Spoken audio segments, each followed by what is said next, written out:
Hey guys, I'm KJOS and this is the Oppo Reno 8 5G, the follow-up to the Reno 7. This is also the global edition and I'm currently sponsoring the UEFA Champions League for those that are watching football. And no, I am not calling it soccer. Now inside the box, you get a plastic case, which is a really nice touch for protecting your phone, an 80-watt SuperVOOC fast charging, a USB-A to USB-C cable, and of course, you have the phone itself in this shimmer black color. So this is the Oppo Reno 8 5G, Oppo's new mid-range smartphone for 2022. It retails for $390 in the US, and in my opinion, it has some of the best designs for a mid-range smartphone. With that, plus the famous 80-watt SuperVOOC fast charging and a triple camera setup, is the Reno 8 worth buying in 2022? And also, I would like to thank Oppo for sending this to me. Let's look at what the Reno series has been known for the last couple of years, and that is the design. Now, for years now, the Reno series has brought out eye-catching designs and colorways to their smartphone. Now, my favorite so far has to be the Oppo Reno 7. But with the Reno 8, they did not disappoint.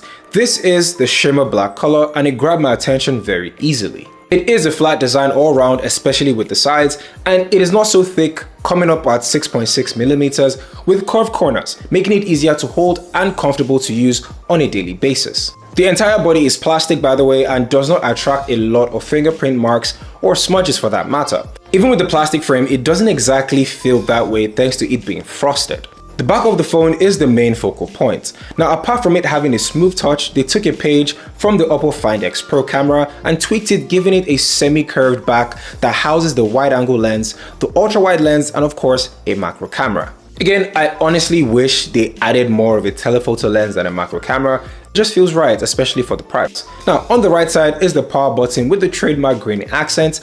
It's a really nice touch. And on the left are the volume buttons that are super clicky and very distinctive when trying to press them. At the bottom, you have your speakers, no headphone jack as you already know, and of course a USB-C charger. Now, if your sole purpose of getting a smartphone is a good design that caters to the consumers, then you might want to consider the Oppo Reno 8 because this design is pretty flawless. With the display, you get a 6.4-inch 1080p OLED panel that supports a 90Hz refresh rate.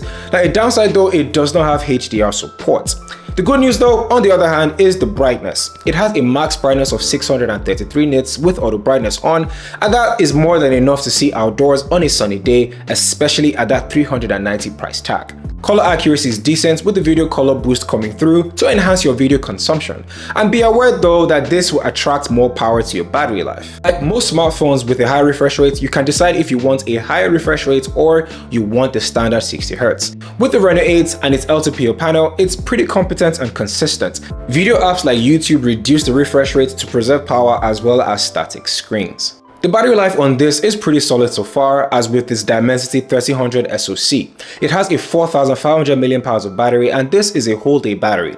But in a situation you do run out of battery, which might not be the case, charging is almost a joy to watch. Literally. The phone will charge from 0 to 100 in about 30 to 40 minutes. The technology is honestly impressive and a great feature to have if you have low battery and you need to go out. I definitely wish a lot of more smartphones use this tech with their phones. Now for the software and performance, the Reno 8 has the Dimensity 1300 chipset and it's pretty much identical to the 1200 from last year, but I will test that out to see how it holds up with games and my everyday use in my full review. But for now though, performance seems decent and consistent with no out of the ordinary lags. I did notice though that they advanced the cooling solution when gaming, so that's a plus. With the camera, Oppo spared no expense, using a 50 megapixel Sony IMX766 sensor that's fairly large as its main sensor. The ultra-wide is 8 megapixels while the macro is a 2 megapixel macro lens. Now the main shooter gives a solid performance. Daylight samples are clean and sharp and have lively colors and good dynamic range. There are times where the shadows aren't up there, but they really depend on your lighting conditions and what is around you. Even though there is no telephoto camera, the 2x zoom crop are pretty good. Loss of sharpness is minimal with no extra noise. The ultra-wide is pretty decent as expected. It has good sharpness and good dynamic range, as well as color saturation that is very good. Video recording goes as high as 4K at 30 frames per second, and I would love to extensively test this out to see how it compares in the real world.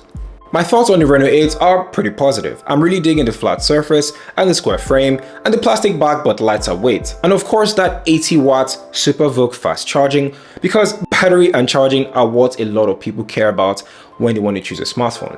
But what do you guys think? Do you think the Reno 8 is worth the money so far? Let me know in the comments. And of course guys, if you like this video, do sure to give it a like and subscribe to the channel, as this helps me go a very long way.